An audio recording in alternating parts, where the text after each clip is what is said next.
instrument. Oh, sorry. ¿Aló? Sí. ¿Y? Sí, sí, gracias.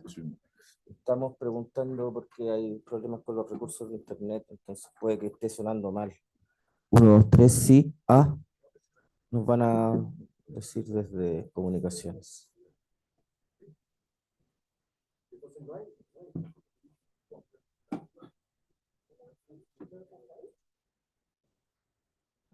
¿Se escucha? Se lo dejo. ¿Esto como pantalla completa? ¿La quieres ver? ¿No creo que se vea esto todavía? Gracias. Bueno, con el... Sí, ok.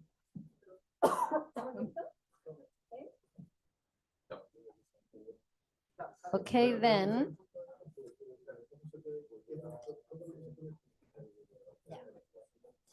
Ya, vamos a empezar. Silencio, por favor. Bueno, buenos días a todos los presentes. Sorry, I'm going to turn to English in a minute. Aquí en Internet. We're pleased to have again with us Professor Liam Murphy from New York University. He studied first in Australia, his law degree, and then he obtained his philosophy PhD at Columbia University, also in New York. He researches mostly about legal philosophy, moral and political philosophy, and he also teaches contract law. He has many publications. You can look his full profile on the web. But one of his later publications that we're going to discuss today is What Makes Law. It's an introductory book to the philosophy of law, though I have to say it's not very introductory, so you may be deceived by what it says. So we are pleased to have him. We're going to discuss chapter 6 of his book. We also have with us our very own Constanza Ihnen, who studied literature at Catholic University. She did her PhD on theory of argumentation at Amsterdam University, and she studies and publishes on legal argumentation in legal evidence and in legislation. And also our very own Juan Pablo Mañalit, who's a professor here in criminal law department. He got his legal degree here at the University of Chile, his doctorate at the University of Bonn. He's a fellow of the Humboldt Foundation. And he works on philosophy of criminal law, jurisprudence, legal philosophy, and moral and political philosophy. So we will proceed as follows. We will first hear Liam's introductory remarks about the book for about 10-15 minutes. Then we'll pass it on to Constanza for the similar amount of time, though commentators can always take a few more minutes. And then to Juan Pablo, then we'll give Liam a chance to reply, and then we will open to the public, okay? So Liam, the floor is yours. Thank you, Rocio, for this opportunity to talk about this introductory book. It was a series of introductions, and the only sense in which it's really an introduction, I guess, is that I felt like I didn't need to go into all the highways and byways. There are many byways in analytic legal philosophy that I'm not that interested in, so it gave me an excuse to sort of present an opinionate. It's really an opinionated introduction. But I thought in my remarks, I'd start with a few words about what comes before chapter 6. I devote a chapter to a simple but extremely important point, especially in jurisdictions where the legal materials rather typically don't give you a determinate, unique answer to a legal question, and where legal decisions become part of the legal materials going forward, namely common law world. And the distinction is between the issue of what considerations can be taken into account in order to determine the content of the law. And following Ronald Dworkin, I just call this question the question of the grounds of law. What are the considerations that are appropriately taken into account when trying to answer the question, what is the law around here?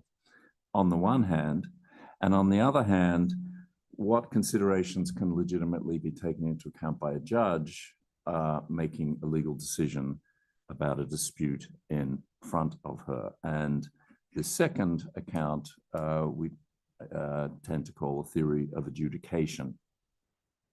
Interestingly, a judge needs a theory of adjudication. Judge doesn't necessarily need a theory of the grounds of law. Who needs a theory of the grounds of law? Legal experts, people in this room, law professors, if they're asked what is their opinion on what the law is, they need a theory of the grounds of law. Now, for some people, this distinction I've just made is artificial, because for some people, the law just is what a good legal decision would say is the answer to the legal dispute. I call this, the word is used in chapter 6 a bit, the adjudicatory theory of law. That's the theory of law according to which the law just is what a conscientious, competent judge would reach as a decision on the matter in front of them. I don't think Dworkin held this view, although for Dworkin, who's one of the main figures in my book, adjudication and what the law is are very closely connected. But certainly legal positivists don't hold this view. And in fact, one of the ways in which it's most helpful to think about the difference between positivism and non-positivism is by thinking about the difference between adjudication and figuring out what the law is. So let me say a bit more about the two views to bring this out. So positivists hold that the grounds of law are matters of social fact alone. Moral considerations play no role at all in figuring out what the law is, what the content of the law is around here. Now that's so-called exclusive positivism or hard positivism. It's the only kind I'm going to talk about. There is another kind, inclusive legal positivism, which holds that if a social fact incorporates morality, if the Constitution says, the law requires justice, then justice becomes part of the law. That's a minority position among legal positivists, and it's not one that I find particularly well motivated, but we could talk about it. When I say positivism, I'm going to mean the view that moral considerations never play a role in figuring out the content of the law. The content of the law is figured out by interpreting the legal materials, which have a certain kind of pedigree through enactment or through custom, in the case of the common law, and you read the legal materials straight. That is, you don't give them a moralized interpretation. You read them for their, as best you can, literal meaning. The non-positivists hold that moral considerations do, in principle, always play a role in determining the content of law. The grounds of law are not just matters of social fact. The grounds of law are matters of social fact and moral considerations. So there are different ways in which the moral considerations can get into the picture. Somebody here, when I was here on Tuesday, mentioned Gustav Radbruch. His view was the moral considerations get in on the margins. So the law is what a straight reading of the legal materials would give to you, with the caveat that anything that is extremely unjust cannot be law. That's not so significant a position in the current landscape. The position that I'm going to take as emblematic of non-positivism is that of Ronald Dworkin in his classical phase of law's empire, where the law is what the moral reading of the legal materials would produce. By a moral reading, it's an interpretation of the legal materials that show those legal materials in their best light, which is to say their morally best light. And back to the difference between adjudication and the theory of the grounds of law. If we take for granted that the legal materials read straight without a moral reading don't always fully determine the answer to how the law applies to a particular dispute, then it's clear that on a positivist understanding of the grounds of law, judges must sometimes make decisions that, while being constrained by the law, are not fully determined by the law. Within the area of settled law that constrains them, judges have discretion. And this word discretion was important for Herbert Hart, who's the main figure in legal positivism in the English-speaking world, at any rate. And if you read Ronald Dworkin's first major article from the 1960s, The Model of Rules, you'll see it's this idea that judges have discretion that exercises him the most. He's very much opposed to that. He thinks the idea that a judge can make a decision that is not determined by law, it's constrained by law, but it's not fully determined by law, raises legitimacy problems. And so his task is to come up with a theory of what the law is, which can allow us to characterize what the judge does when reaching a decision as always applying the law. And how do we do that?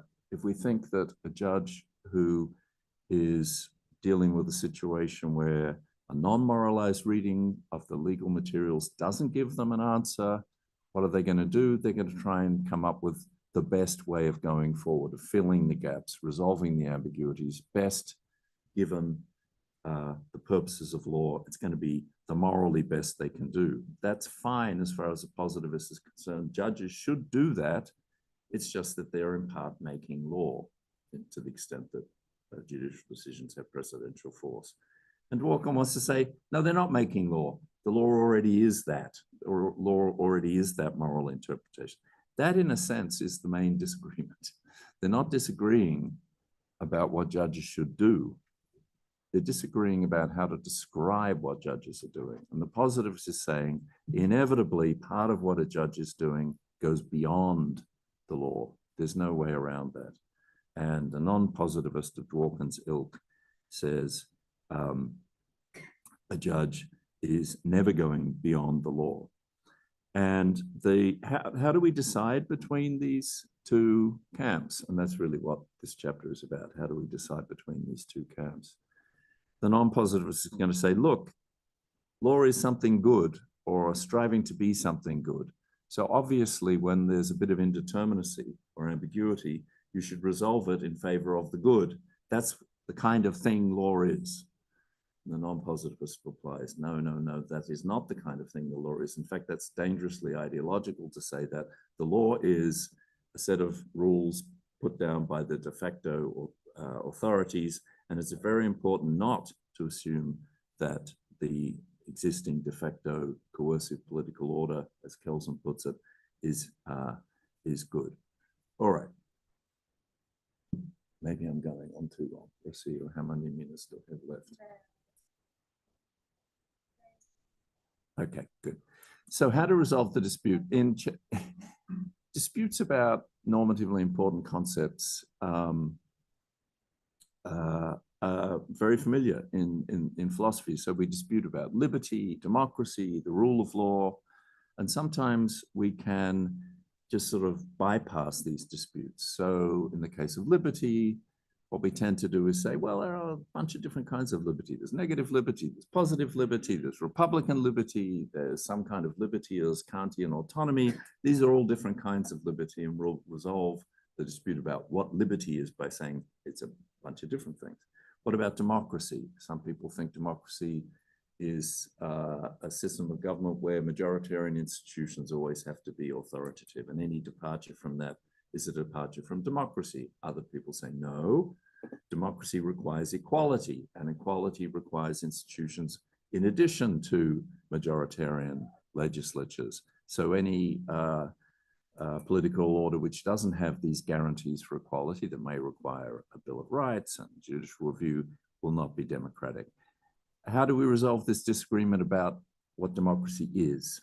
Well, you might think we don't need to. Let's just stop talking about it. Let's just talk about whether we think there should be these non-majoritarian elements of our system of government. Let's just talk about what good, legitimate, just government is, and not talk about democracy.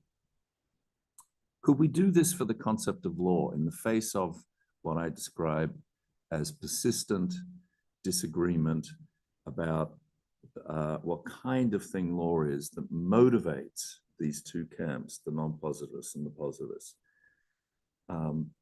It seems to me that we can't. We do need a single concept of law, and we can't go the route of saying there's four different kinds of, well, two different, positivistic law and non-positivistic law. That doesn't seem to be very sensible. So which is it? Which is the law that I have to follow? Neither can we drop the word altogether. That's the eliminativist option, and I see that Juan Pablo is going to be talking about that, so I won't say more about that now. My own view is that we can't drop the concept of law altogether. So this leaves us in a bit of a pickle. We've got this standoff between these two views, the one where law's sort of mixing with morality and the other one it isn't. We can't do without a single concept, but we don't seem to have any powerful arguments that will convince either side that their position is wrong. Number of strategies, the instrumental strategy, which I see Constanze is going to be talking about, so I won't say any more about that. I think in the end that this dispute is unsolvable, and so the right reaction to it is really a pragmatic one. And the pragmatic reaction is, as it happens, plausible versions of both of these two positions, positivism and non-positivism, overlap in the vast majority of questions about what the content of law is. And I could say more about that. There are areas where they won't overlap. So prior to the decision in a case called Obergefell in the United States Supreme Court, a positivist would have said that same-sex couples did not have a constitutional right to get married in the United States because nothing in the legal material suggested they did. A non-positivist of a Dworkinian ilk would have said they do have that right, although it isn't currently recognized, because proper interpretation of the Equal Protection Clause shows that law requires that same-sex couples have entitlement to participate in the institution of marriage. Two different views about the nature of law, two different answers about what the content of law is. There are some questions where the moral, and it'll be questions where the moral stakes are high or the legal materials are very indeterminate. And in those cases, we may have to say there is simply no single answer to the question of what the law is. So my time is up. Thank you.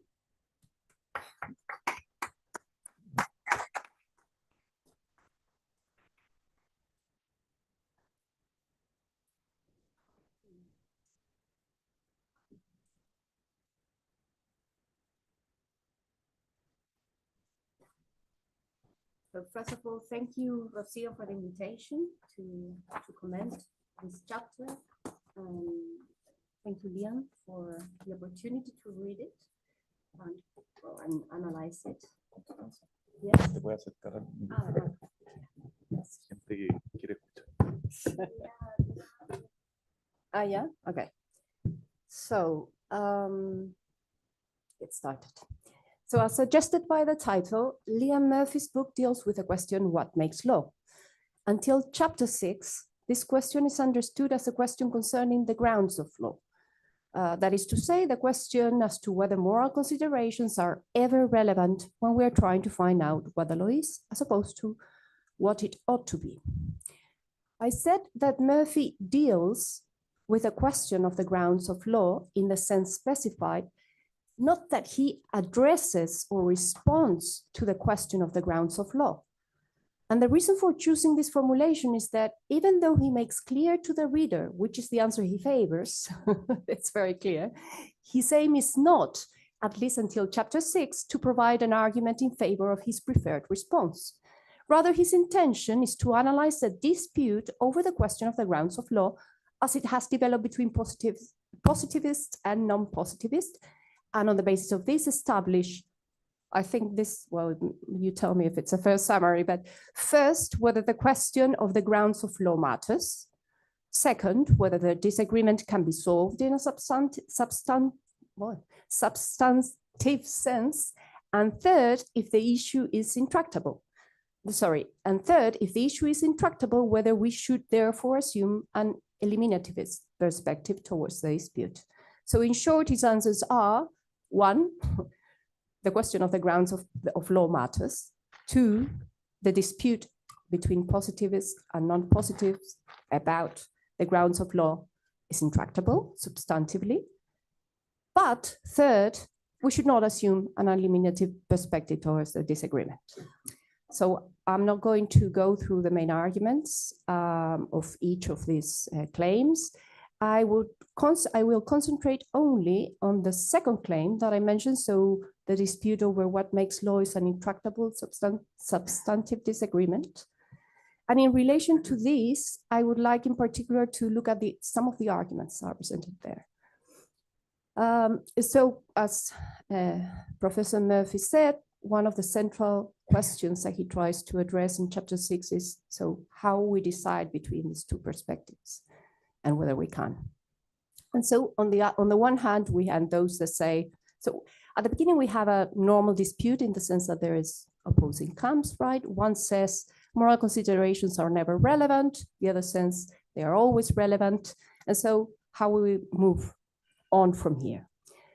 And so Murphy then describes several methods that can or have been used to answer the question of what makes law. Among all these, because there's several, I will focus only on 2 of them. So one is the instrumental approach, and the other one is the mixed conceptual analysis approach. So the conclusion that we want to reach, and this is what the methods are for. So the conclusion that we want to reach is that law is to be defined in a particular way, right? Positivistic or non-positivistic. So an instrumental approach generally aims at establishing the definition for a given term on the basis of its effects. If I understand Murphy correctly, for the question of what makes law, the instrumentalist approach would have to reason along the following lines. Excuse me. So first, we have 2 arguments really related. So the first one says something like, this is the major premises, if you want. So general conversion on definition D of L, so the law, what law is, produces effect E. That effect is desirable, and therefore general conversion on definition D of L is desirable, right? And then we still need to say why then we should define law in those terms, right? So we take that premise, which was the conclusion of our first argument, and we say, well, we have that premise already, general conversion definition D of law is desirable. And from that, we go to definition, this definition D ought to be the definition of L. And implicit, you could say, is something like, if general conversion on definition D of L is desirable, then D ought to be the definition of L. Now, here is an analysis of one of the examples given by Murphy according to this pattern. So his example is the following. Suppose we have this premise that says general convergence on a positivistic account of law tends to promote a critical attitude to the state. That would be an effect. Then, well, we claim this effect to be desirable, and therefore we say, well, general convergence on a positivistic account is desirable. We use this premise in the second argument, and we establish, therefore, that the law ought to be defined in positivistic terms. And there's the implicit premise. So Murphy submits that there are several problems with this approach. So problem 1, you can look at the example rather than the abstract scheme. So the causal claim, the first claim of the first argument, needs to consider other relevant effects for and against both options. But how many other relevant effects are there? How do we know when is such a list complete? This is not a minor issue because, of course, the conclusion varies according to the effects that we take into consideration. Problem 2, the desirability of the effects seem to depend on the circumstances. For example, a critical attitude towards the state may be desirable in certain contexts, so in stable democracy. But what if the circumstances are a very unstable government? Do we still think that we should promote a critical attitude? Problem 3, even if against all odds, we could agree on a list of desirable and undesirable effects for positive and non-positive accounts, we still need to establish which of the two options outweigh the other. This might be an impossible task. And problem 4, and this is the fundamental problem, according to Murphy, even if one or another definition would do best, all things considered, in all circumstances, the most fundamental problem remains. The instrumental argument is that convergence on an account would have good effects. If there's no convergence, we don't get the good effects. So actually, the second argument in the example should be reconstructed as follows. So I'm adding those elements that were missing, right? So in the first premise, we can only say that law ought to be defined in these terms if, on the one hand, general convergence on a positivistic account of law is desirable, and such a convergence is actually possible, right? So, and we add the premise, the missing premise there. But the problem is that we don't have such convergence. So finally, Murphy says, well, the fundamental problem with the instrumental argument is that there would never be convergence. And this is so because we don't all agree about the ends we should be aiming at, okay? So let me turn now to the mixed approach.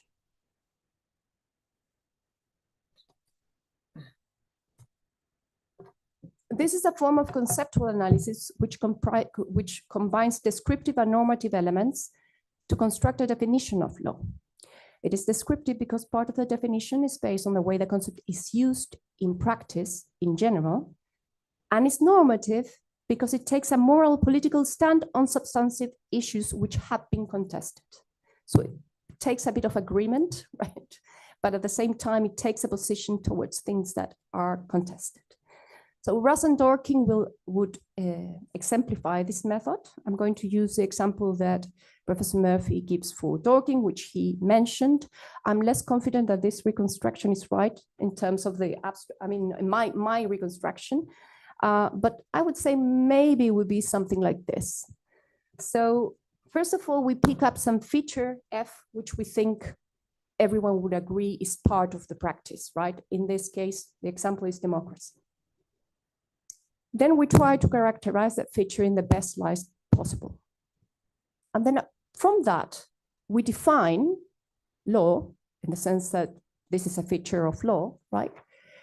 We say that, therefore, the definition that we are proposing is correct, or the definition that the other is proposing is incorrect. So the definition of L ought to be D or ought not to be D.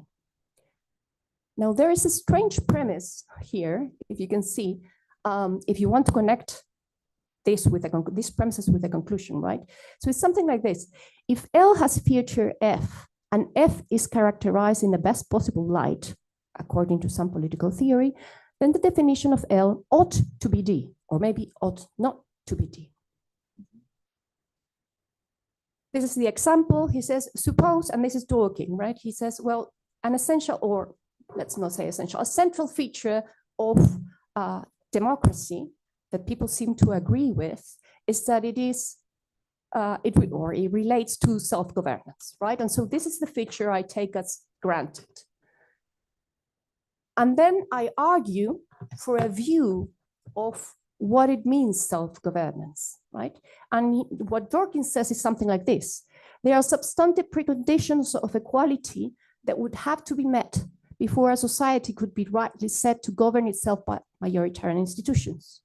This is his conception, or the way that he defines self-governance. And from there, he says, well, democracy cannot be defined then as including the existence of majoritarian institutions. And there's the strange premise. So note that the difference with the instrumental approach presented by Murphy before. So what's the difference between this and what we saw before? Here, the requirement for full general convergence is dropped. In this form of conceptual analysis, brute disagreement, I'm quoting this, brute disagreement about usage is not the end of the matter, because substantive argument can continue in the form of moral or political argument about what, in this case, self-governance is. or would look like. The main problem that Murphy identifies, he actually identifies two problems, but I will mention only one for brevity's sake. One of the problems that he identifies with this argument is the following. Even if one is convinced with this argument, right, that the majoritarian institutions under current circumstances do not promote self-governance, and one agrees that self-governance is a central feature of democracy, this does not mean that therefore the concept of democracy is not centrally tied up with the existence of such institutions. In Murphy's words, this argument doesn't change my understanding of democracy as a category at all, even though it may alter my thoughts about the value of democracy. Right? So he can still decide to keep the term democracy, even though this argument might mean that he needs to devalue democracy. Well, and from this examination and other methods that he uses, he concludes, well, it seems that there's no way out of this dispute. There's no way of solving it because there's really no argument that makes use of premises that are shared by everyone, like putting it very simply. So if by rational resolution of a dispute, Murphy means we all converge and are persuaded by arguments to choose only one of these options, I agree. There's no rational resolution to the dispute. So I find the whole project and the analysis, in particular the analysis presented here, or my interpretation of the analysis of Murphy, very appealing. But I have some questions. So this might be more informative questions than critical questions, right? So the first is the analysis of these examples and some passages of the book suggest certain ambivalence in relation to how Murphy understands definitions. So, because in the end, I think that this is a dispute over the definition of law. So on the one hand, the book, the title of the book, What Makes Law, as opposed to the hypothetical alternative title, What is Law, suggests that Murphy is not after real definitions, but after some kind of nominal definition. Just in case, real definition attempt to search for the essence of the thing, and then nominal is just tries to say that I define something on the basis of how the word is used by people in a certain context. But on the other hand, there are some passages that made me doubt about this. For example, when he refers to some disputes about concepts are merely verbal, he's quoting someone, but then he uses the word again, because they are about the meaning of certain words. So I might be overreading here, but aren't all disputes about concepts about the meaning of certain words? So perhaps he's referring to something very specific here, and I'm just picking up like just one expression, but it really, it kind of caught my attention, that particular expression. Relating with the definitions and with the concept of definition that is underlying the book, one of the problems that Murphy identifies with a mixed approach, so the one in the diapositiva, is that it doesn't follow from the fact that certain contested feature, such as the existence or non-existence of majoritarian institutions in democracy, does not further some other recognized feature, such as a self-governance, is not really a reason to understand democracy differently, but only affects its value. This might be true, but why would you, Professor Murphy, prefer to devalue the notion of democracy to accept a change in a definition to democracy? So I see certain, I would like to understand if this resistance is because you have some idea of what democracy really is, or because there's something to gain by keeping, instrumental approach, by keeping majoritarian institutions as essentially tied to the concept of democracy. So if you could clarify what notion of definition is grounding your analysis in general, and if it is nominal, as I think it is, whether you would agree it's pragmatic in some sense.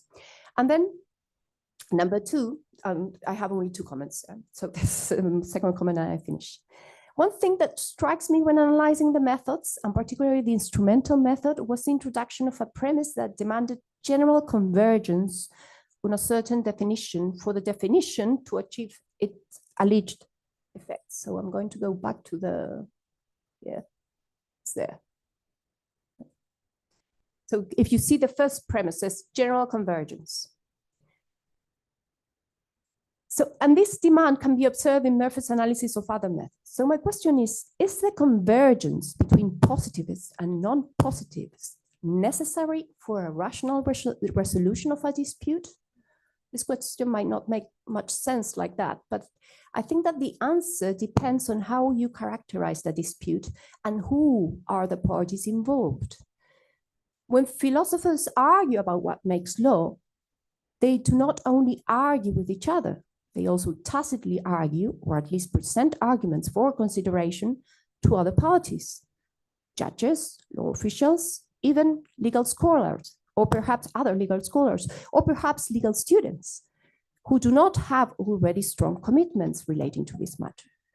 So this, I would contend, is another form of dispute, where one party has a positive or negative standpoint, and the other has simply a zero standpoint, but it's still a dispute.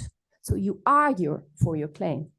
At the end of the implicit discussion, the party who had zero standpoint may still have a zero standpoint, or he might be convinced of a positive or non-positive answer to the question. And this, by the way, might explain why it still makes sense to argue about these matters, even though between positivists and non-positives, the dispute seems intractable. I might be wrong, but I think that the reason for adding the demand of convergence in this argument, no, on every argument, is to be able to establish a definition of law that is based on a fact of use. But if the fact isn't there, as it happens with disputes about, as many disputes about definitions, then the discussion can only make sense from a normative perspective. That is, in terms of how we ought to define a certain term. And this is a question, is this a problem for a positivistic account of law? The fact that in the end, the question of what is law can only be approached in terms of what ought to be law? Those are my comments. Thank you very much for the...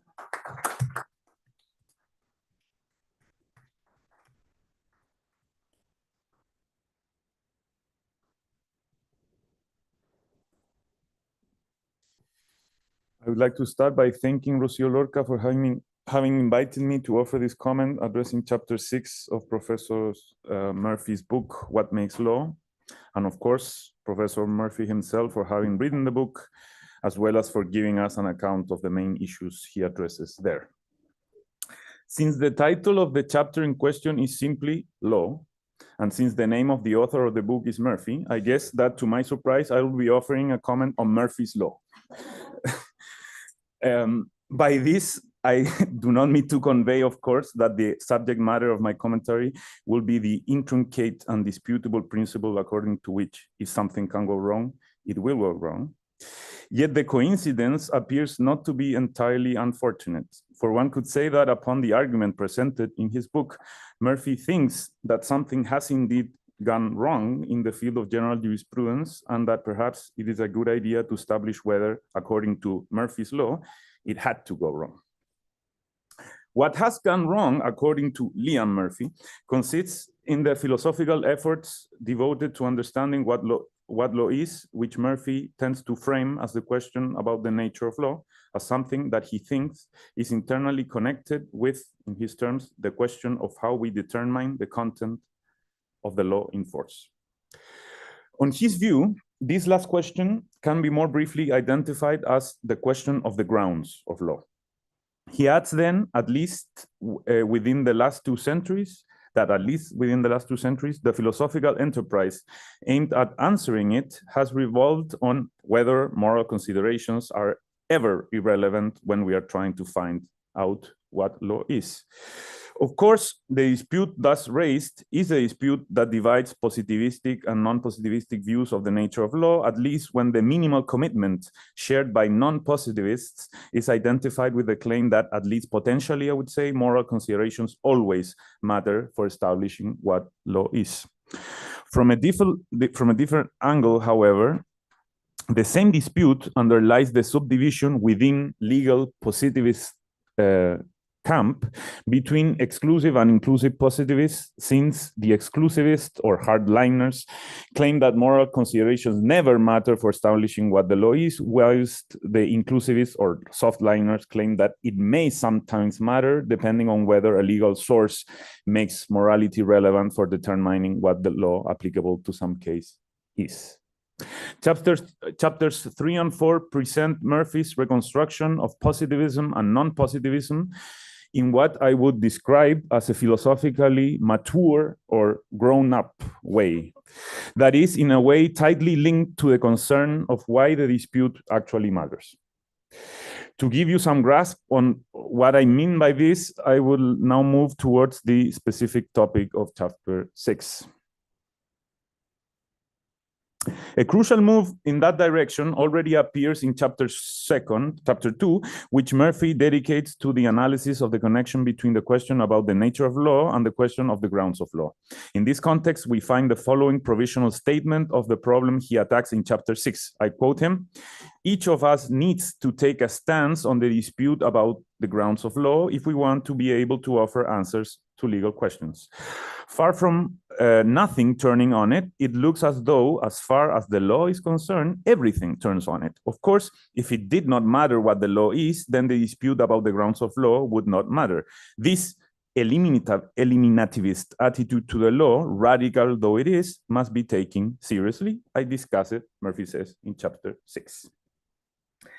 I myself join Murphy in thinking that the problem thus posed is indeed one we should take very seriously. If it did not matter what the law is, then the dispute about the grounds of law, which shapes the divide between positivist and non-positivist conceptions of law, would lack significance. The proper stance then would be to adopt what Murphy calls an eliminativist attitude towards law to court, in the sense that we could give up the assumption that there is something that may be distinctively designated by our standard jurisprudential use of the word law.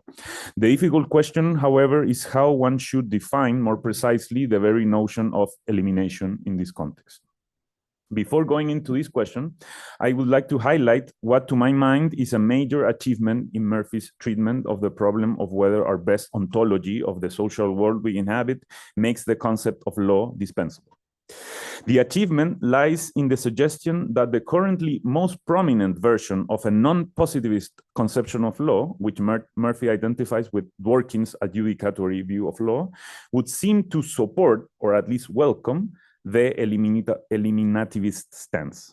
Under Murphy's account, such an adjudicatory view is centrally defined by the claim that, in his words, all normative considerations that judges are authorized to take into account when deciding a case are necessarily part of the existing law.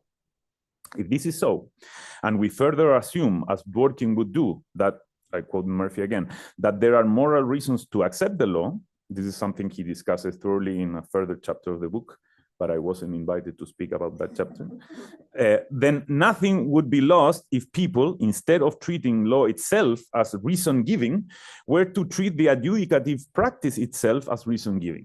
In Murphy's own words, I quote him, "For those who accept the adjudicatory view of law, that would in any case be equivalent to treating the law as reason-giving, since on that view, the law just is what a judge, acting in her professional capacity, ought to base her decision on."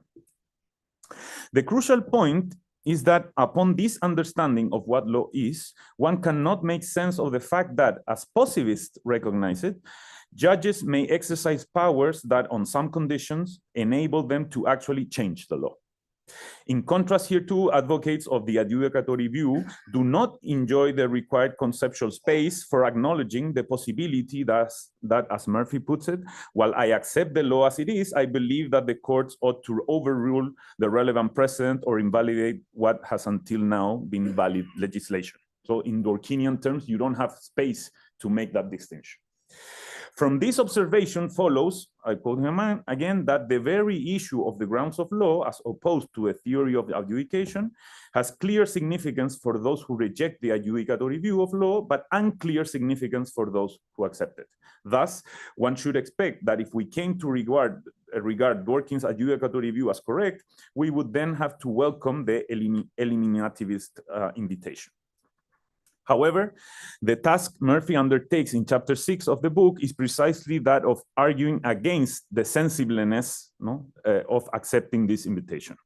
From a substantive standpoint, I find his argument compelling, most of all in connection to the significance he attributes to the way in which law is applied to states, which among other raises the very important question of how non-judicial branches of government should approach the matter of determining the content of the law that applies to them. The inquiry into this infrequently addressed issue leads to a conclusion in his terms that eliminativism would make it impossible to discuss what appear at first glance to be significant political legal questions. Though I share this conclusion, I think there is a problem in how Murphy makes use of the very notion of elimination in order to reach his anti-eliminativist position. When introducing the relevant notion of elimination, Murphy relies on the analysis given by David Chalmers of the concept of a verbal dispute. In the opening of chapter 5 of the book, Murphy quotes Glanville Williams. He was a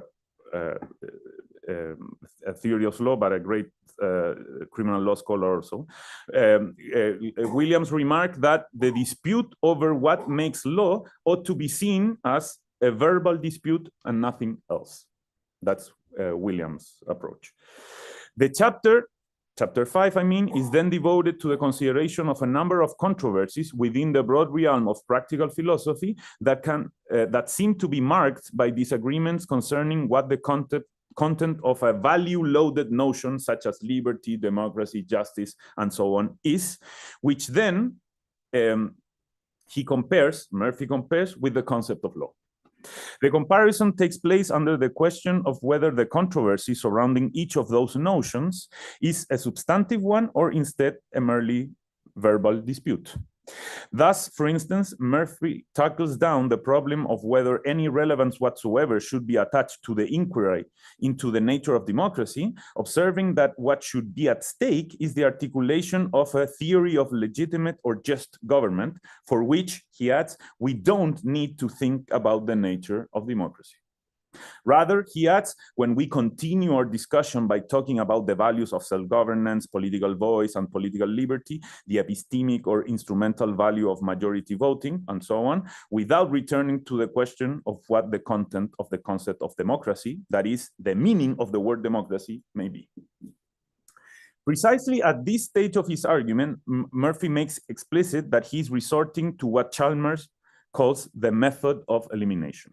Let me reproduce the definition that Chalmers himself gives of this method. Namely, Chalmers says, one eliminates use of the key term and one attempts to determine whether any substantive dispute remains.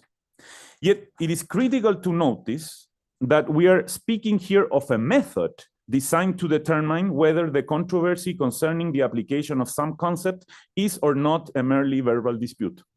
The point is that, contrary to what Murphy suggests, by deploying Chalmers' method of elimination, we by no means come anywhere close by itself to adopting what Murphy depicts as an eliminativist attitude towards that which corresponds to the content of the concept under scrutiny. If I ask myself whether when discussing with someone I can manage to replace the word democracy by expressions such as self-government, popular sovereignty, and so on, in order to state what I regard as substantively important in the context of that controversy, I am by no means adopting an eliminativist attitude towards democracy as such. Rather, I am only seeking to establish whether my discussion partner and I attach perhaps different meanings to the word in question, so that eventually we may proceed with the discussion beyond our acknowledgement of such semantic divergence.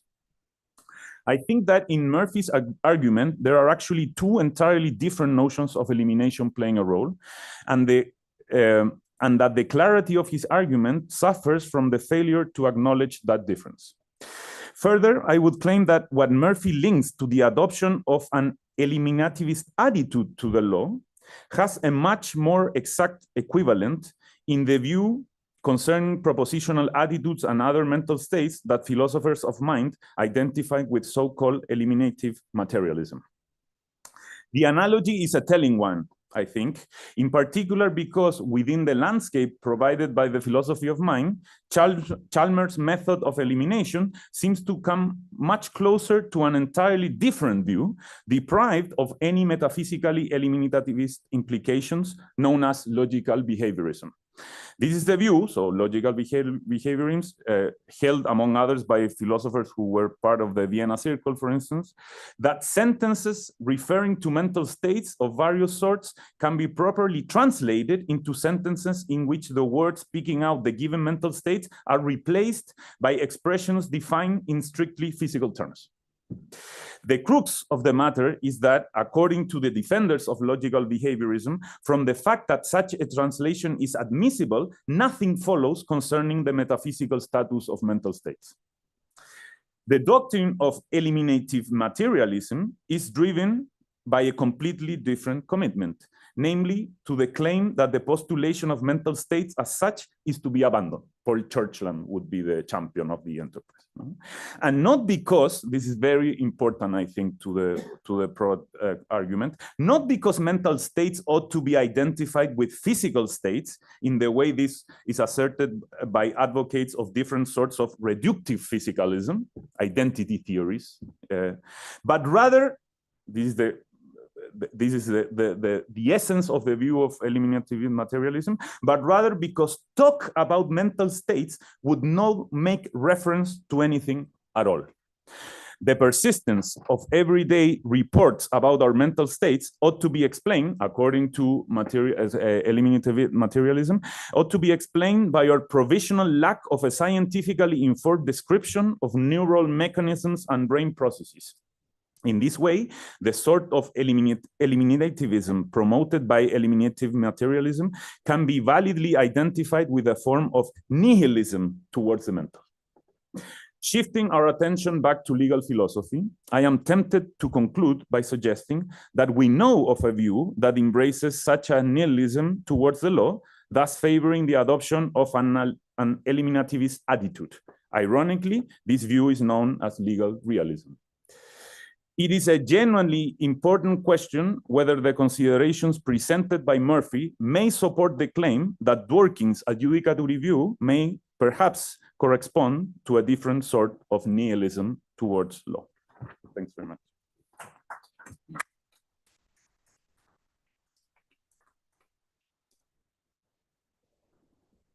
Yeah, thank you, both of you, so much for those very interesting remarks. So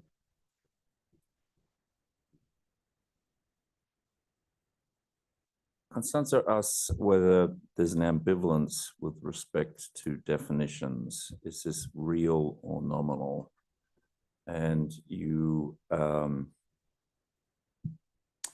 took nominal to be questions of usage, yes. And you took real to be about the essence of things. Mm-hmm. I'm not sure that you're asking some of the hardest questions in philosophy of language, by the way. So,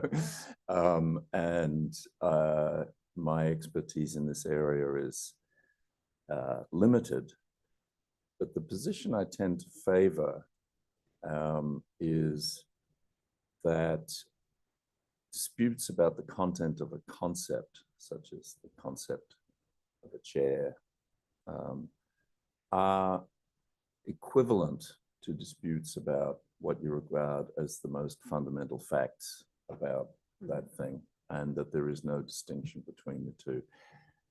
That probably reflects a certain kind of American philosophical influence, Klein, but that's the way I think about it. And in chapter 6, I sort of go back and forth between saying you could think about it purely as in terms of concepts, or you could think about it most fundamental facts. Now,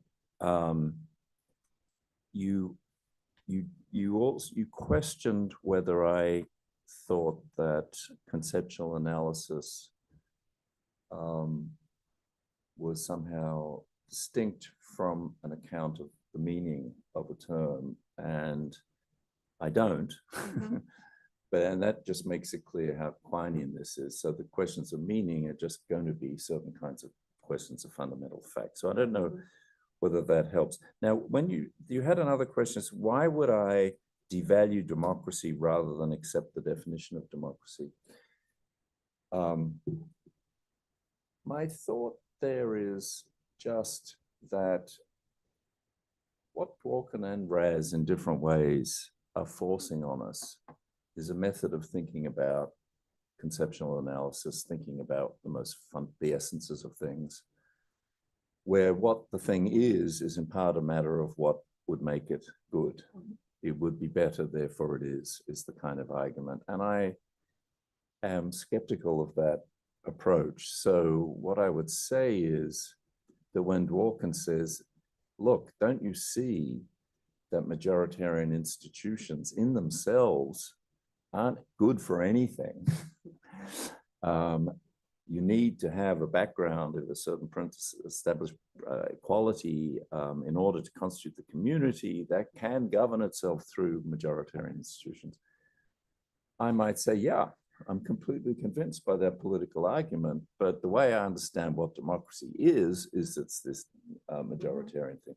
There is a different way of thinking about democracy, which has become probably widespread, which is that whatever else democracy is, it's the best system of government, right? But what's partly I'm motivated or influenced by the history of the term. So there's a great book by John Donne called Democracy, the History of a Concept or something like that. And he points out it's only around the 19th century that anybody thought democracy was any good at all. Everyone always thought it was a terrible system of government. It's akin to mob rule. So that's kind of where I am on that. You ask about convergence, and I should make here the convergence I'm talking about in the instrumental argument is specific to the instrumental argument, because the instrumental argument goes like this. I'm not going to give you an account of what law is. I don't know what law is. I'm going to propose that we talk about this thing. We'll maybe use the same word, but it's a new thing. This is shower, Hart, Bentham. And we'd be better off if we all started using the word law to mean this. We may have changed from what it used to mean, but and this is akin to what happens in science sometimes. So, we leave it to the astronomers what a planet is, but they all agree what the definition of a planet is. And it turns out they changed their definition and Pluto got demoted, and Pluto's not a planet anymore. Who knew? And that sort of thing goes on in science. It's what Carnap calls an explicative definition. And what I thought about the case of law was, and it succeeds if it succeeds, to use a Hartian phrase. It succeeds if all the scientists say, okay, you're right, we should use it this way. So you have to have actual convergence for the good effects to follow in this instrumental argument. So that's why actual convergence is important there. And I just don't see it happening in the case of law, because it's a term that's in widespread social use. I should point out that another Chilean graduate of the NYU JSD program, Felipe Jimenez, has written an article recently saying, this concern about the whole society is not going to converge is overblown. All we need is convergence among legal officials, and that seems feasible. And so he sort of revives this instrumental argument. But if we reject the instrumental argument, you make the very important point, I think, that there could be a truth of the matter. There could be a truth of the matter about the concept of law, even though we don't all agree on the concept of law. You don't have to have convergence to have an understanding of there being a correct answer to the content of law. I agree with that. The convergence is only relevant to the instrumental argument, because instrumental argument is saying, let's go over here. What you call mixed conceptual normative stuff is saying, no, we're not talking about going anywhere. We're talking about what we've already got. What is the truth, a matter of the concept of law?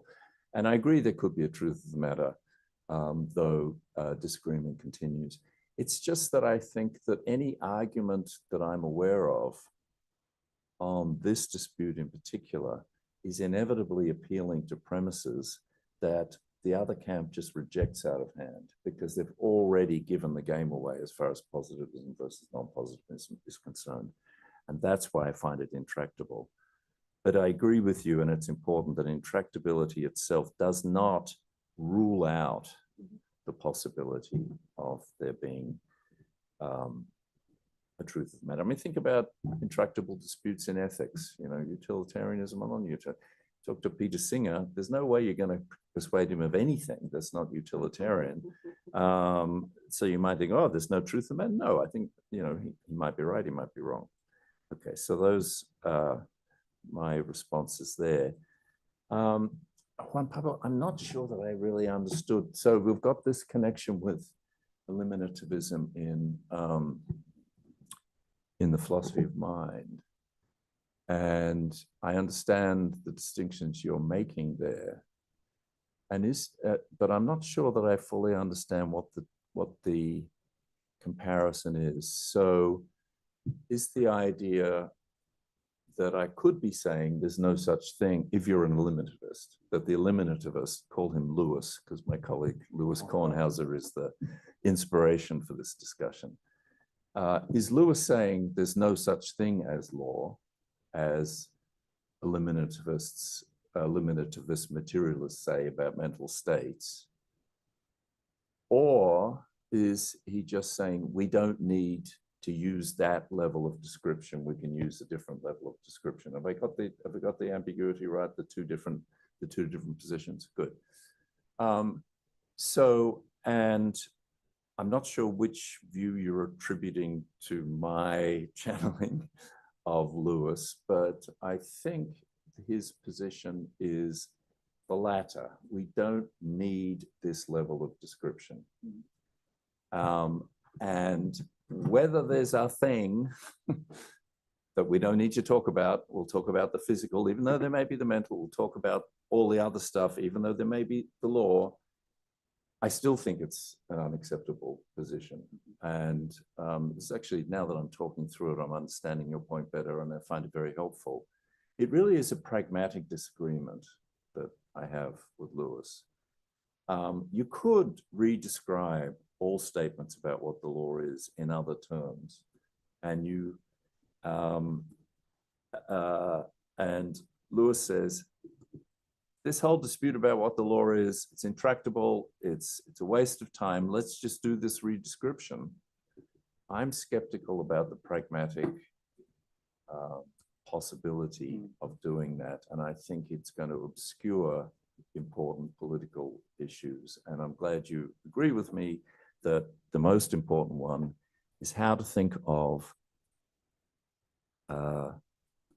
the state, executive branch, applying law to itself. Because what the eliminativist would say is you can, instead of talking about law, talk about 3 or 4 other things. How should a lawyer advise a client? How should a judge make a decision? What moral obligations follow for me from the existing legal materials? And what I say is, it's very strange that you can replace the question of what the law is with these questions, in part because the crucial one there is what ought I to do? What I ought to do in virtue of the legal materials out there is going to depend a lot on who I am. And I think it's much more important that the president obey the law than that I obey the law. And so it's going to be incredibly complicated because we will realize that legal materials mean different things for everybody, right, depending on their situation.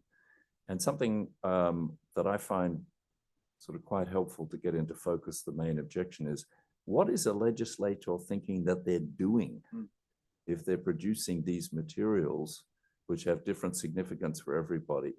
don't they think they're producing legitimate demands for behavior on the part of all people subject to it, namely law? It seems to me that that's what lawmakers think they're doing. Whereas on the eliminativist view, they have to have a much more complex understanding of what the significance of legal materials is. But I was told to be brief, so I'll stop. Thank you. Okay, so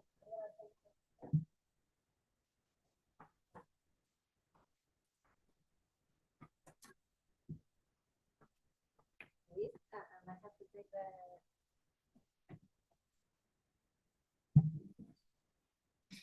I think from hearing you, we get a notion of why the question of what law is could be significant in a common law context, where precedent in particular is very important. But I would ask in general, is it relevant, or how relevant it is in a system that has an attenuated or weakened place for precedent like ours, where the judicial decisions have a relative effect, and to a degree, the decisions of the top courts have an effect on what the other inferior court decides, but it's not bound by precedent. And I'm not sure if the question about the executive branch had to do with that, because if there is one place, I don't know if you agree that this characterization is fair, but if there is one place in our system where there is something like precedent, is precisely when, I don't know, La Contraloría, for example, decides what the law means when answering questions from other government repetitions. What is the significance in a system like ours? Thanks.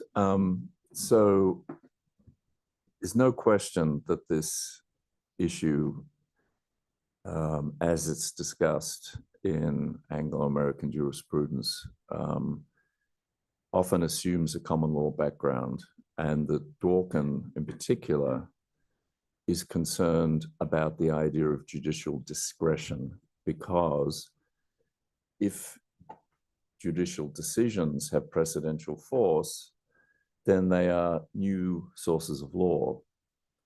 And so there's an immediate legitimacy issue. You know, how can this judge, who has no democratic authorization, get to make law? However, even if that weren't the case, somebody like Dworkin would be very concerned that a judge making a decision who has legal materials that on a straight non-moralized reading don't determine the outcome, right? If the conception of law is, oh, well, then the judge should just make it up, you know, drawing on their own moral ideas, thus making a decision outside of law, constrained by law, but not determined by law. That's equally troubling to him. He says something, I think, in Model of Rules, how can somebody's fate be determined by the opinion of a judge rather than by the law, which is something that is supposed to inhere in the society as a whole? So whenever the legal materials don't fully determine the answer, right, on a positivistic reading of those legal materials, a non-moralized reading of those legal materials, then you have the problem that the answer is being decided on by this individual rather than determined by a set of principles, which in Dworkin's vision, the litigants should have understood already. It's a question of retroactivity, basically. If the legal materials as they presently are don't determine the answer, how am I supposed to know how to behave in order to be on the right side of the law or on the right side of some private dispute? That seems like a problem, he says. So let's have a conception of law where the answer is already always there, if only you look. it's very demanding from the point of view of the private citizen, is the so-called Protestant theory of law. Each of us is supposed to interpret the totality of legal materials and come up with the principles that best justify it, and then figure out that, yes, we should have taken a certain amount of care, and to avoid liability. So I think it does still apply, even if the decision doesn't have precedential effect. I'm afraid I didn't get the second part of your question because you referred to an institution that I don't know anything about. So but maybe I don't know. It's an institution that oversees the legality of the acts of administrators, all the Okay. administration. So Non-judicial. yeah. Yeah. So if I want to buy a book in this law school, I have to get a Actually, permission. your book. All of this went through Contraloría. Well, that's actually a great example. And I think that Dworkin's critics of Dworkin would say he's obsessed with courts, right? I mean, because that is his model, justice in robes, the robes of the judges, right? And an institution like that, which I understand does exist now in Chile, but also in other places, non-judicial law applying institutions,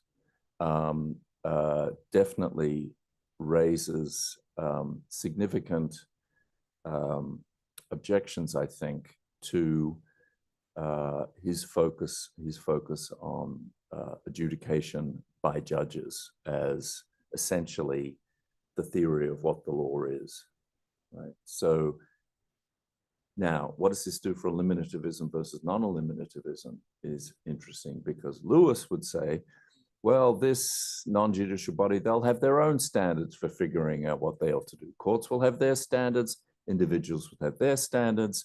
We don't have to have a single thing in common called the law. That's his position. And I find that, as I said, introduces a kind of bizarre artificiality, because our practice does seem to be one where we think that each of these different perspectives are working with the same material, namely the law.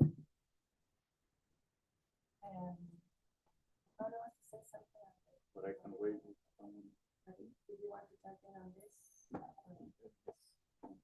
You read my mind.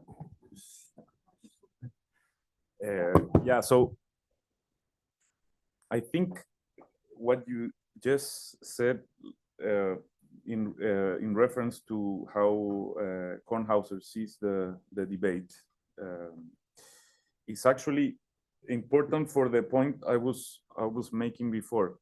You said, well, in terms of Kornhauser's view, there doesn't have to be a single thing that is common to all the operation of this, say, a diverse institution. So we could renounce the law talk, in order to designate that single thing that actually tends to, the postulation of which tends to bring confusion on what we are analyzing in this domain. I think, and I had this discussion here in Chile 4 years ago with him as he was working on his paper, because I told him, and he was with us for 2 weeks ago, and he actually claimed that the comment was helpful in the end. So I don't, that's his view at least. So yeah, verify with him, right? But so one point I raised in that discussion with Kornhauser was that I thought the way in he was posing the problem didn't manage to establish the difference between reduction and elimination, and I thought the analogy with these debates of philosophy of mind was helpful. Okay, so my point would be, I think perhaps Kornhauser agrees with you in saying, yeah, my problem is with so I argue for the elimination of law talk, not for the elimination of law, whatever that may mean. I mean, if one is Aquinian, it's very hard to make sense of that distinction. That would be, so in your reply to Constanza, I would say, well, if Quine is invited to a conversation, then watch out, because world and language are not two different domains. And I have great sympathies for Quine, but that's not relevant here. So I would say if one goes with Quine, one can say, well, I'm not clear to which point I'm only speaking of words, and upon which point I'm actually talking about, so and we don't have to, okay. So, but the interesting thing I find it is that in some point of the chapter, you speak of the possibility of getting lost in translation by deploying the method of elimination. So and the tricky issue is that if translation was the word used by the logical behaviorist. So we translate this sentence that uses mental terms with a sentence that only uses physical terms. Mm-hmm. And we're not saying anything they meant about the ontology of what is meant by that. We're only analyzing the first sentences. So I think what Chalmers understands as method of elimination corresponds exactly to that. So my point, and I'll highlight it this way now, is that I don't think you can use Chalmers in order to make sense of an eliminativist attitude. So Chalmers says, when we have a discussion, we want to find out if our problem lies in the meaning we attach to the word, and let's get rid of that. Let's go on with the discussion. But going back to the discussion doesn't mean that we're not going to use the word anymore. We've learned something about the nature of our disagreement. It wasn't only a verbal dispute. I can tell you, well, we'll go on using the term as you use it. I don't have but you see, I don't think that Chalmers is a proposal to replace the term. It's only a method in order to determine whether the controversy is substantive or not. So, and I think you're right in tracing some attitude, for instance, in Kornhauser's, but I think in order to make sense of that attitude, you need something much stronger, as what Chalmers calls the method of analysis. You need to claim, actually more in Quinan terms, that there is a problem in using this term. There is something pernicious for the debate itself in that we keep on talking this way. And I don't think that's what Chalmers is proposing. Chalmers is only proposing, well, is there any substance to this discussion or not? It's not a proposal in order to abandon the term. So I think, so this would be my suggestion. I think you are actually arguing against scholars that favor the adoption of an attitude towards elimination. And I think the analogy with the philosophy of mind is very important. I'll close with this. Sorry. So one single thing. The notion of eliminative materialism was actually made up by not by Chalmers but by Richard Rorty in a paper called Incorrigibility as the Mark of the Mental. And his point was that we have this modern idea according to which mental states are private. He said Aristotle wouldn't have understood that we say, well, I have this sensory impression, that's a mental state. I have this thought about the value of Liam Murphy's book, and I have, I don't know, the wish that I get something to eat thanks to Rocío making some, thanks to the Contraloría General de la República. So all these are mental states, and they all have in common that they are private. And what does it mean that they're private? That when I make a report about any of these items, I cannot be corrected by anyone else. So there is absolute authority towards what my mental states are. And the point Rorty was, this is something we moderns have created for ourselves, and we could imagine a world, actually the ancient world, according to Rorty, was exactly like that, in which there was not such thing as the mental. So I think for this debate, framing the issue in those terms, maybe, for instance, when arguing with Kornhauser would be helpful, because I don't think that this is only a matter of whether the dispute is verbal. I think the real issue is whether, when theorizing about what we currently call law, we are theorizing about something that has some sort of uniqueness, some bedrock in your terms. So I would say your attitude is clearly anti-eliminativist, but I think core houses actually could be seen as a strong eliminativist. And I think Chalmers doesn't help. So that would be my point. Yeah, there's a lot there. So, you know, the David Chalmers thing is just a way of seeing whether we can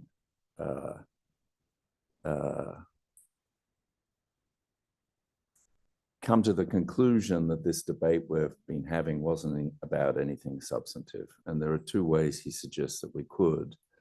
One is by saying, oh, well, there's, you know, as a possible fact, what he thinks the right in conversation, he said, this is what you should do. You should just do law pos and law non-pos and talk about these two different things, and then you won't be disagreeing about anything. And my response to that is, that's not possible, because we live in a world where everybody thinks there's just the one. I mean, but they disagree about what it is. And another way in which you could move on is by talking about something else, by eliminating. And in the case of democracy, I think that's a possibility.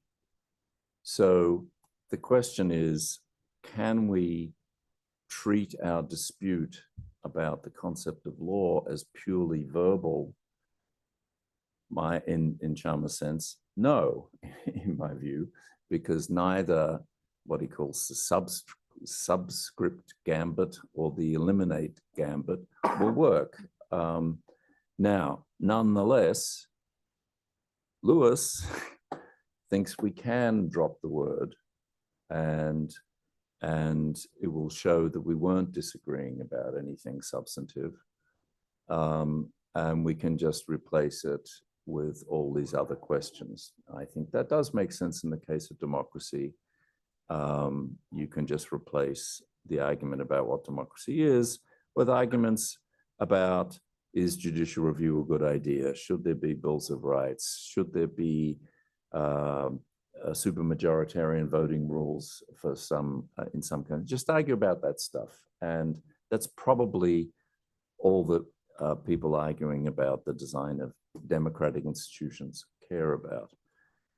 It seems to me that in the case of the dispute about law, there does seem to be a there that people continue to be concerned about, and that's the disagreement with Kornhauser. He thinks that nothing that's important to us will remain in dispute if we simply just talk about other things. And so I'm not sure why exactly what the problem with that way of characterizing it is, but that's the way I understand it. Yeah.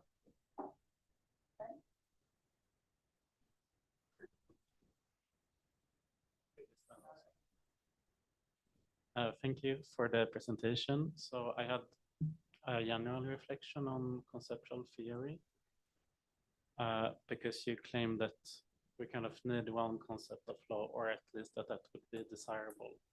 But I was just thinking if that really is possible. And that's also related to how you understand the concept, which is a very disputed fact in philosophy. And I think a general problem in legal philosophy is that we use the term a lot without explaining what we mean by the term concept. And it's a tendency to kind of shift between different meanings. So, I mean, you could understand a concept as the meaning of a term, as some kind of ability, as a mental state. It's a lot of different theories. But then in earlier legal theory, it's this common assumption that there is one concept of law, this kind of singularity assumption, and that we can find out what this concept is. But I think that's never going to succeed, because I just think we have to accept, I mean, independently of how we understand concepts, that there is this conceptual pluralism. I mean, if it's the meaning of a term, we have to accept that the term law will be used in different ways, or if it's a mental state, we have to accept that when people think about law, they think about slightly different things, right? So I was just thinking then, is it even possible to have one concept of law? And then you could also think, is it desirable? Because you mentioned this pragmatic approach that in most cases, it doesn't matter so much which of these theories you choose. But I'm thinking it could also be the case that in different areas of law or in different parts of society, maybe we need different concepts of law. And I think if you look at legal practice, you can see that it works slightly different in different areas. So maybe, you know, in some parts of private law, they have a certain concept of law and maybe a different one in criminal law. And of course, it can be a variation between different legal orders and so on. So I was just wondering if you have any reflections to that. Thank you. Yeah, I'm not sure how to respond. The reason, so my diagnosis of the situation that we're in is that we don't all share a single concept of law, but that our practice demands one. And so this seems like a really big problem. And that's why the pragmatic solution is important. Let me put it this way, how could it be if our practice demands a single concept, but we don't all share a single concept, that we haven't faced this as a practical problem going forward? How could it be that practitioners, and most law professors for that matter, think this debate about the concept of law is a total waste of time, right? If, you know, we were constantly talking past each other in the courtroom or in a contract negotiation, and it seems to me that we would have come up with some sort of resolutions because we would have had to. And the reason we haven't done that, the reason we haven't had to, is because generally speaking, the implications for the content of law of these two different positions converge. So then it becomes a more purely philosophical disagreement. Not always. And I think, again, when we think about Ronald Dworkin, he was most interested in the very adventurous decisions of a particular period on the US Supreme Court, the Warren Court, where Earl Warren was the Chief Justice, that came out with extremely important decisions in the area of civil rights. And these decisions were regarded by many conservatives as whether or not the outcome is good, this is lawmaking. The court should not have been doing this, right? Activist courts and so on.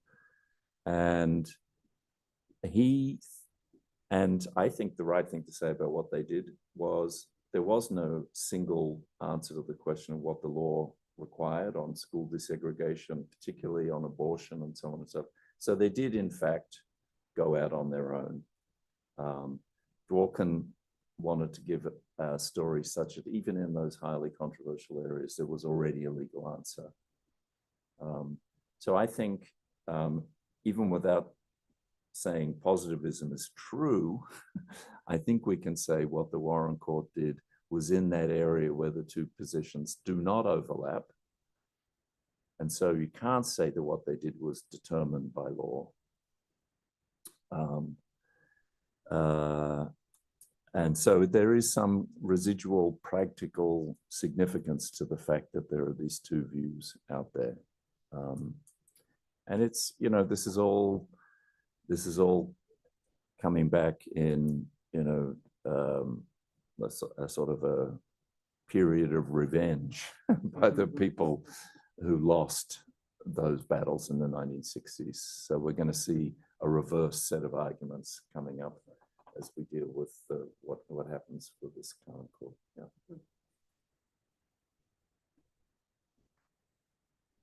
Thank you.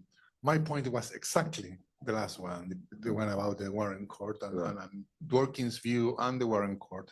So in some sense it is answered, but I still want to say something, I mean, kind of press you on that, because I mean, I suppose that one way of understanding Dworkin is providing a legal theory for the Warren Court.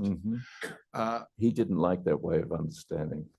But anyway. Yeah, I'm sure. I mean, of course, but I think that, I mean, he did that. I mean, regardless whether that was the point of it. I suppose he couldn't say that I am not entitled to interpret what the point of Dworkin was. So, but the thing is I don't think that in his terms, a legal positivist, a Hartian positivist, wouldn't. I mean, what if he wouldn't have the option of saying something like you have just said? I mean, because the claim against the Warren Court, say Brown versus Board of Education, was that the court did, I mean, acted illegally. They decided against the law. They usurp the power of the people through its representatives in Congress and so on, because there was a settled practice, there were precedents, and so on. So legal materials were kind of clearly showing that separate equals was constitutional, regardless of our moral opinions and so on. And this characterization is not politically neutral.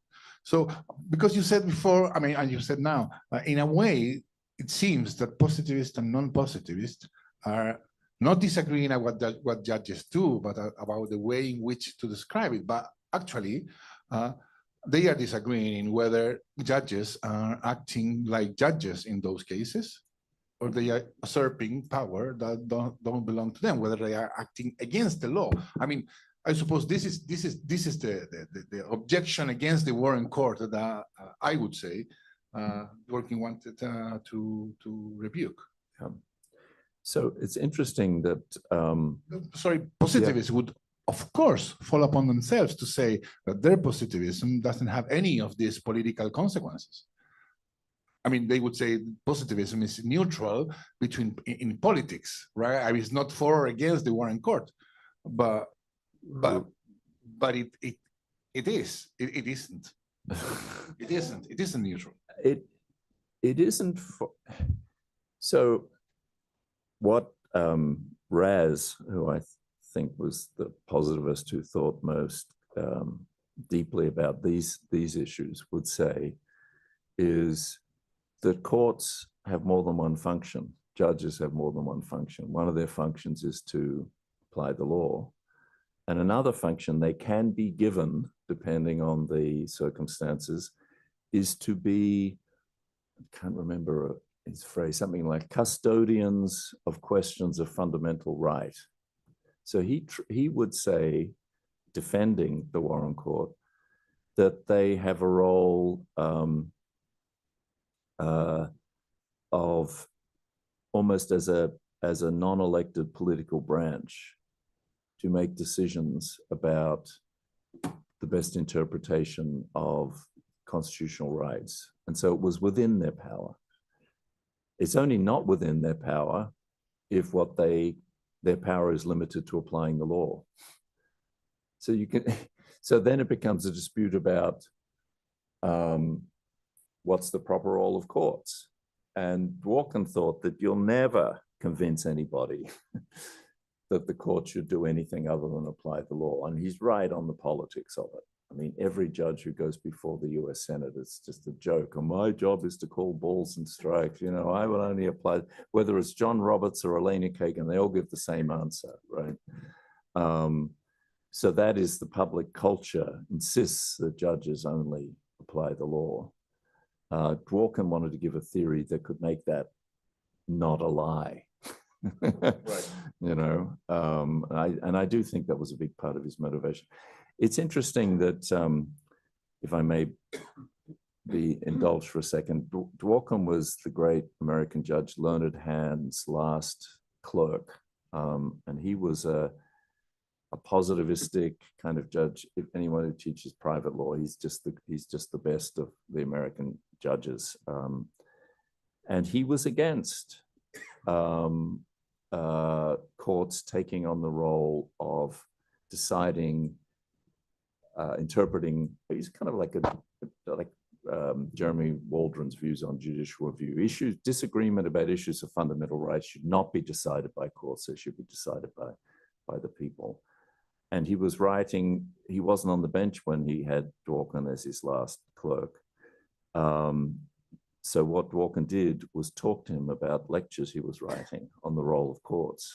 And Dworkin has an anecdote where at some point he keeps pressing him and he's saying, and Brown versus Board of Education, and Brown versus, because that's the great achievement towards racial justice and, you know, moving out of Jim Crow, and everybody had to be in favor of desegregation. And apparently Learned Hand thumped the table and said, damn you, or something. And he agreed that he had to condemn Brown versus Board of Education. So there was a very fraught, I mean, this was the environment in which he was developing his views. I think it's absolutely crucial. Yeah. Well, if there's no one else, I'm gonna make a question myself. So this is a sort of a basic clarification point with a question. So I guess you're telling us the conversation about what the law is important because it's important to know what the law is, right? That's because it's practically important to know what the law is. But then you say yourself that even if we would all to agree that, even if we were all positivist thinkers, we will still disagree on what the law is, right? Because positivists will give you different answers. This is what happened. I mean, in this law school, I think we're probably mostly positivists, unlike the law school across the river. And we, no, she studied literature. Don't think, yeah. So they will, I mean, we will still disagree on how to interpret a Yes. legal rule. And so we won't go too far in knowing what the law is, even if we answered the first question. So I guess my question is it really important? I mean, I can say, I mean, I can understand that it's theoretically important, the conversation among positivists and non-positivists, because we need to know what the law is. And it's theoretically consequential. But I'm not sure if answering the question will really have will really be able to fulfill that expectation, because even, especially if we were all to agree that it's non-positivism is the right way to go. I mean, because then that's total uncertainty. So I guess my question is like, perhaps because I'm defending my tendency to not consider the conversation practically important. Yes. No? Because like, even though I have an answer myself, it doesn't take me anywhere closer to knowing what the law is among other positives. I think it does take me closer to know what the law is if I compare myself to non-positivists, I think. But. Yeah, great. So lots of interesting points. So it's true that even if we all share a single concept of law, either positivist or non-positivist, disagreement will persist. It's also true that if we're all non-positivists, we're going to be disagreeing all the time because morality is on the table and we disagree about morality. I want to push back a little bit about how much disagreement there's going to be if we're all non-positivists, just because of this point about so much of law just doesn't raise high moral stakes, right? But at the you know, in those cases, yes. yes.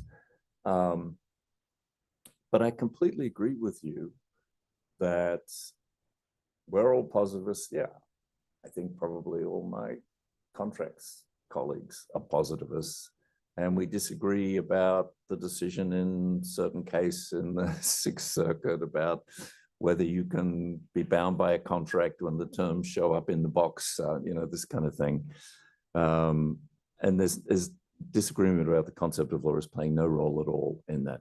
So you're telling me, and I take it, that it shouldn't, the pushback against eliminativism shouldn't be, oh, then we won't, it's important to know what the law is, because we don't know what the law is. The pushback is, it shouldn't be the,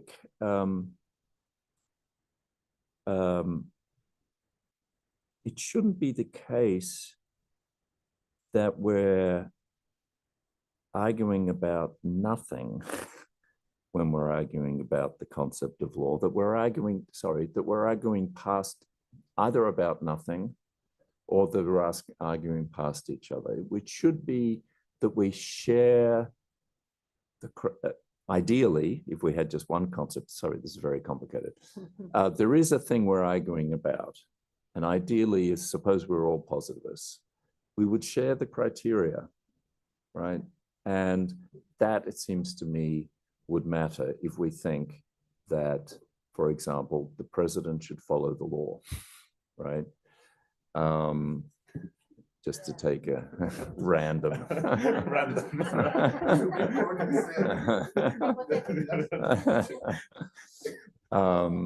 See, I mean, my point was much smaller, was that, yeah, exactly that. I personally think the conversation is important and relevant. I just don't know whether it will help us knowing what the law is as like a response to eliminativism, but it will help us having a productive political debate about, you know, like political problems. So which will eliminativism would help us? No. I think the discussion between positivism and non-positivism is an important conversation for political problems and the role of courts and institutional design, but not an important conversation to know what the law is. That was my. I see. And you. Yeah. Right. So it can be very important to, and this is something I say in the previous chapter, there's a sense in which conceptual debates can have a very significant negative political significance. So I think I quote from a colleague of mine who's a libertarian ideologue who uses the word liberty in these sort of trades on ambiguities, basically. And so it's very important to say, wait a minute, you've used the word in one sense in this sentence, and then you've used it in another sense in that sentence, and this allows you to slip through to your particular conclusion. And so we have to be attuned to how people are using these words. And I think if that's what you mean about the concept of law debate, I agree with you. That's super important. It's super important when somebody says, I'm just applying the law. We want to figure out whether they're, you know, what they think goes into that, right? That can be politically significant. So it is significant to know, just as it's significant to know what a judge thinks the appropriate considerations to take into account in adjudication. It can be significant in interpreting somebody's claim that this is just the law, what they mean by the law. I just think it also has that positive importance. It is helpful. That's where you're skeptical. You think it's only important in the negative sense. We need to know that there are these two concepts swimming out there, and that people can, and judges do this all the time. When it suits them, they're very hardcore textualists, and when it suits them, they've got a more expansive notion of what the relevant materials are. And it's that negative sense is important. I think that, let me answer you slightly differently. If there weren't so much overlap, it would be a very important problem. Yeah. And that's why I think the overlap, sort of kind of overlapping. In a later article that I wrote with philosopher Muhammad Ali Khalidi, we make use of a notion from David Lewis called semantic indecision. One way to understand what's going on is that we have two concepts and we don't actually know, sorry, that we have a concept which is ambiguous, which is basically what the concept of law is for us. If the ambiguity doesn't matter 95% of the time, then it doesn't matter, we'll just go on with this ambiguous concept. We don't need to make a decision because it's not necessary. That's kind of the way I'm thinking about it.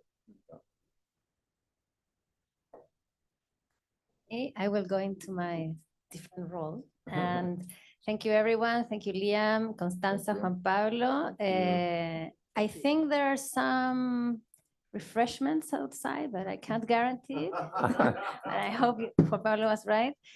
Thank you, everyone, and have a nice rest.